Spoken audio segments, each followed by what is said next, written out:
Vas-y, je termine même pas ma tartine d'avocat tellement c'est urgent. Je viens de raccrocher d'un rendez-vous avec un monsieur réflecteur. Coucou. Et je me dis, mais c'est tellement important. Important. Comme s'il y avait des trucs importants, mais oui, si, c'est important. De connaître sa nature, la nature du véhicule. Je viens de faire une séance design humain là. Putain, mais c'est tellement flagrant maintenant, là, j'en suis à plus de 600 analyses, design humain, Par exemple, ce monsieur me posait des questions sur la manifestation. Il me disait, mais moi, quand je suis complètement relâché, que j'ai aucun contrôle et un lâcher-prise total, que je laisse faire la vie, il m'arrive que des cadeaux, des bonheurs incroyables, tout m'est servi sur un plateau.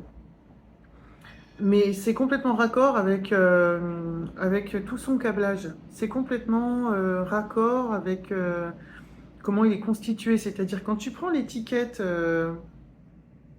à la FNAC de la constitution du véhicule de ce monsieur, genre tant de pixels, tant de puissance, telle batterie, telle aptitude, telle vulnérabilité, c'est d'une cohérence infinie pour lui que de vivre dans le silence mental et se laisser porter, et se laisser flotter, et être là pour refléter, puisqu'il est réflecteur. Ce qui n'est pas le cas d'autres personnes qui vont être plus câblées pour la mise en œuvre dans la matière, ou alors pour la guidance, pour la transmission, pour la parole, voilà, avec plus de détermination. Il y a des gens, ça va être dans le challenge, dans le défi, d'autres, ça va être dans l'expérimentation par l'essai, par l'erreur, d'autres, ça va être l'assise en soi par le contact humain, par le réseautage, d'autres, ça va être, comme lui, beaucoup plus contemplatif et dans l'émerveillement. Et c'est pour ça que ça fonctionne pas, en fait, d'essayer de voir comme l'autre. C'est impossible. Et c'est vrai que là, je deviens mais vraiment complètement raccord. Ok, il y a l'unité, on va dire, énergétique, consciente du grand tout. Mais si tu laisses ça de côté, en fait, est-ce que tu n'es vraiment pas plus détendu de la nouille quand tu es assis en ton toi-même, dans ta couleur? Il y a des gens qui sont des compétiteurs avec eux-mêmes, avec le monde. Il y a des gens qui sont des gens qui aiment le défi, il y a des gens qui aiment le risque, il y a des gens qui ont un goût pour l'intensité, des gens qui ont un goût pour les mots, pour le verbal, le blabla, euh, et d'autres non. En fait, on veut ressembler à quelque chose d'autre que ce qu'on est. C'est ça qui est super avec le design humain, c'est que tu as enfin accès à l'étiquette au sortir d'usine qui donne les caractéristiques. Et vraiment, je suis la première qui aurait jamais cru un truc pareil, parce que moi, il y a 3 ans, tu m'aurais jamais fait lire une ligne d'astrologie au cul de TéléZ. Et là, chaque séance de design humain est complètement bluffante vis-à-vis de ça. Ça propose du pardon, du regard fou, de la déculpabilisation, de la validation ou de l'invalidation. Ça propose de la conscientisation, de schémas qu'on peut blâmer alors que c'est inscrit en soi. Ça te parle même de ta blessure fondamentale à dépasser, de ce qui te fait évoluer en fonction des planètes. Ça te parle de ce que les autres voient en toi, de ce que toi tu ne vois pas en toi. Ça te pose ton défi, ton challenge, ce que tu es venu expanser. Ça te parle même de ta mission de vie, mais la mission de vie en design humain, c'est pas ce que tu es venu expérimenter. C'est pas ce pourquoi tu es là, c'est le potentiel. C'est-à-dire qu'une fois que tu es aligné, c'est-à-dire raccord avec ton énergétique et ta mécanique, inévitablement, il se passe ça. Voilà, il y a 192 croix d'incarnation qui ont été canalisées. C'est un outil canalisé, je le rappelle. Donc ouais, je refais un petit coup de projecteur là-dessus, parce qu'en fait, j'en parle pas beaucoup. Je fais pas beaucoup de com en fait sur le design humain.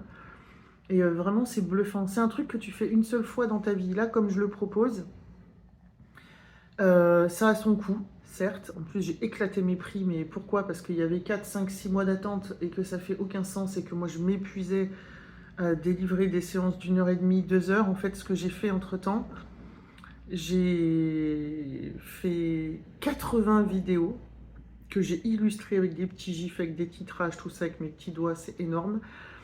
80 vidéos. Et donc, quand tu prends ton design humain, tu as 1 heure et quart de vidéo des caractéristiques principales, toutes celles que j'en avais marre de les répéter en les connaissant par cœur.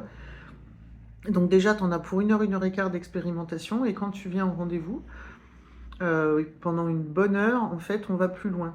Tu m'exposes où tu en es, et là, on tricote tout ça à ton urgence, à ton regard, pour regarder tes conditionnements, tes croyances, tes peurs, tes blocages, tout ce que tu blâmes en toi, pour que tu puisses reconnaître ton câblage initial. Au sortir d'usine, il y a ci, il y a ça. Tu es un compétiteur, tu as le mental qui parle ou tu as le mental qui peut se taire. Est-ce que vraiment tu es timide, ou est-ce que juste tu n'es pas câblé pour la voix et tu es plus pour le faire? Quels sont tes talents naturels, tout ça. Et je plonge dans... j'ai accès du coup avec le logiciel, mon enseignement, les bouquins, tout ça, machin, à plus de 400 caractéristiques du coup pour aller vraiment dans tes particularités profondes. Voilà, et même tout ce qui peut être rangé dans l'inconscient. En plus de tricoter ça avec une guidance spirituelle euh, adapté à là où t'en es. Parce que moi, en un temps express, là, je me suis fait décapsuler par tous les bouts. Du coup, tu peux venir avec là où t'en es, en quête d'éveil, en parcours d'éveil, que ce soit dans le multidimensionnel, que ce soit à tous les niveaux, déjà réalisés, évidemment, volontiers, pour voir s'il y a des petits fils à couper. Voilà. Le but étant de fluidifier le rapport au corps, à l'intelligence du corps, de bien constater que le mental est un enfant en fait qu'on doit asseoir à l'arrière du véhicule. On lui met sa ceinture de sécurité, sa tutute, et il est là comme un assistant en fait. C'est pas à lui qu'on donne le volant. On donne le volant à l'intelligence corporelle, c'est-à-dire au grand logiciel mécanique énergétique dans lequel la conscience est assise et dans laquelle elle circule. Par exemple, moi, je suis pas forcément bien câblée pour la contemplation. Moi, il y a besoin de faire, de s'activer dans tous les sens, de mettre dans la matière, de mettre du sens. Moi, je suis câblée pour, par exemple, si vous voulez voir, par exemple, voilà, moi, je suis câblée, j'ai un profil transpersonnel. Ce qui m'arrive à moi, eh ben, c'est pas que pour moi, par exemple. C'est un parcours, on se doute bien que l'éveil que j'ai vécu, c'était pas destiné qu'à ma petite personne dans son canapé, n'est-ce pas? Je suis là pour simplifier des concepts, des idées, pour universaliser, pour transmettre des outils, des astuces. Je vois les fins de cycle. J'ai aussi, par exemple, un schéma hérétique, c'est-à-dire rebelle, qui shoot un peu dans les dogmes, qui voit les fins de cycle, qui ne veut pas forcément tenir compte des codes passés, et aussi un peu comme une passeuse d'âme, on dirait fin de cycle, allez hop, vas-y, continue. Tu viens au garage, je te donne des astuces, des solutions, je suis ligne 5. Qu'est-ce qu'il y a d'autre, par exemple, que je peux vous dire? Je tiens pas en place, je suis générateur, manifesteur, j'ai tout le temps un truc à faire, un truc à dire, un truc à penser. Voilà, j'ai un mental qui se tait jamais, j'ai l'agenda défini, donc blablabla, donc je cohabite avec mon mental. Ma façon de manifester, ça aussi, on en parle dans le design humain. Pour moi, c'est plus aller connecter un sentiment que de zoomer dans le détail. Ça aussi, c'est quelque chose qu'on peut regarder. J'ai un mental stratégique, forcément tourné vers le futur, tout le temps la tête dans l'agenda. Qu'est-ce qu'il y aurait d'autre? Tout un tas de choses comme ça qu'éventuellement j'aurais pu blâmer et qui en fait sont des parties intrinsèques qui sont là. Enfin, c'est mon essence, c'est lié à ma nature. Donc j'aurais beau essayer de ressembler à ce monsieur que j'ai eu en séance, c'est impossible. Dans les séances, c'est vraiment la transmission de ta différence. C'est te proposer de t'asseoir dans ton unicité, ta singularité, ton originalité, et de faire connaissance avec le câblage du véhicule. Comme ça, on arrête de croire qu'on pourrait être comme ci, alors qu'en fait, on est comme ça.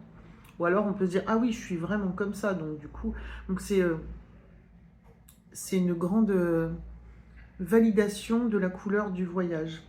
Voilà. Est-ce que la paix, elle est dans la dépersonnalisation, la désidentification, ou dans la suridentification au sein de ses propres particularités? Moi, ça me plaît bien cette affaire. Enfin, le mix des deux, je trouve que c'est quand même l'idéal, mais Je sais que les personnes qui m'écoutent sont tous en quête spirituelle avec beaucoup, beaucoup d'ouverture. Et comme ça l'est déclaré dans ma manifestation, ne viennent à moi que les gens qui ont besoin exactement de ce que je peux leur apporter. Et voilà. Donc voilà à quoi ça sert un peu le design humain. C'est vrai que je fais rarement la com, la pub de ce truc. Il faut juste date, lieu, heure de naissance. Si votre heure de naissance, elle n'est pas précise, vous ne la connaissez pas pour X raisons, moi j'ai un logiciel qui permet de regarder ce qui bouge et ce qui ne bouge pas. L'avantage, c'est que si ça bouge beaucoup, ben, je délivre uniquement les caractéristiques qui ne bougent pas. Et du coup, on fait un tarif adapté parce que ça me fait moins de boulot. Donc voilà le système. Donc c'est un outil duel et mental pour le mental parce qu'au moins il sait ce qu'il a à faire. On lui donne un cadre. C'est un mode d'emploi pratico-pratique pour le quotidien. Ça t'explique comment agir, comment réagir, comment interagir, comment t'es câblé pour communiquer et même faire des choix. Parce que le design humain, en fait, c'est un outil pour bien vivre la matrice. Voilà, c'est pas pour sortir de la matrice, c'est pour s'amuser dans la matrice. Et ça, c'est génial. Le design humain dit qu'avant 1781, la paix était dans trouver l'unité. Et qu'il y a une grande transition qui se fait jusqu'à 2027, qui est une date clé forte, énergétique en design humain, où en fait le bonheur, la paix, maintenant c'est dans l'assise, dans sa différenciation, tout en sachant que l'unité est là et peut se trouver et tout ça, mais qu'il y aurait eu un bouleversement énergétique qui propose ça. Bon, c'est des trucs que mon mental rationnel, par exemple j'ai le canal 1762, qui est le don, le talent de voir tous les détails pour avoir une vue d'ensemble. C'est très pratique dans les accompagnements, mais ce que ça fait, c'est que mon mental, il n'est pas spécialement câblé pour croire ce qu'il ne voit pas. C'est un canal, par exemple, tourné vers la vue, et difficile de croire ce que je ne vois pas. Donc moi, je te parle de 2027, tu me dis où c'est dans la pièce. C'est pour ça que j'ai une approche aussi assez rationnelle et pratico-pratique de cet outil, et aussi de l'éveil. Voilà, moi, tu vas pas me faire gober des licornes si les gens ne voient pas passer dans le ciel. Donc ça fait partie de mon câblage aussi. Voilà, voilà, voilà. Quoi d'autre? C'est une analyse que tu fais qu'une seule fois. Une seule fois dans ta vie. Après, il peut y avoir un rendez-vous d'approfondissement. Donc ouais, ça a son prix, ouais, c'est clair. Tu peux payer en 4 fois.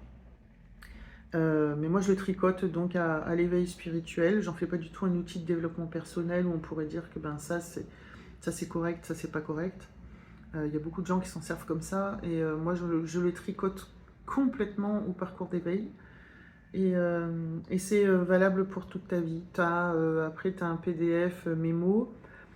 Tu gardes les vidéos à vie. Et puis, la séance est enregistrée et tu reçois un mail avec l'enregistrement de la séance.